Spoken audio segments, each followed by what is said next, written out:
So the Glass Menagerie is set in that period between the end of World War I and World War II.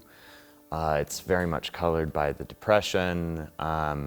So we have this family who's living in this small St. Louis apartment, but Amanda has roots in the South that she still sort of goes back to and fantasizes about in Blue Mountain, where she received gentlemen callers all the time.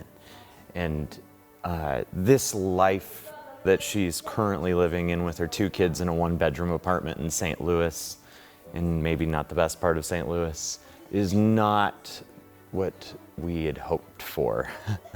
Also, her kids are getting older. They're now years out of high school, and they are unmarried, and only one of them Tom has a job, and the little bit that he's bringing in is barely supporting the family's survival.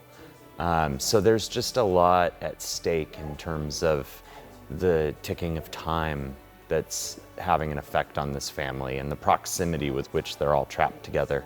So as I continue to develop as an actor, I've learned the things that work for me as an actor in terms of the communication that works for me with a director. And in this piece, it's so actor-driven that I came in and I said, here's the space. These are the confines of the space.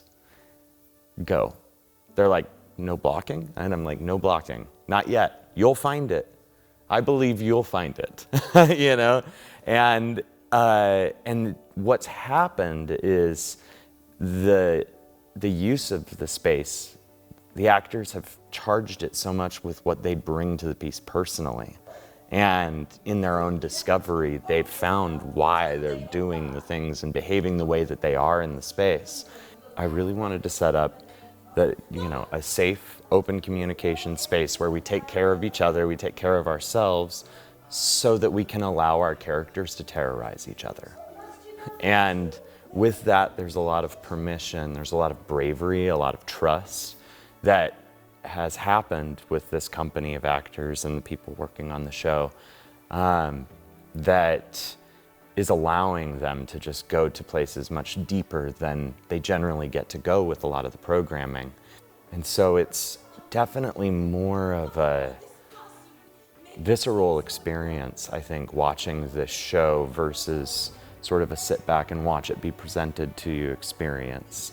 There's so much energy bubbling from the deep character work and the exploration that they've done. So I think it's a really thrilling and exciting domestic drama.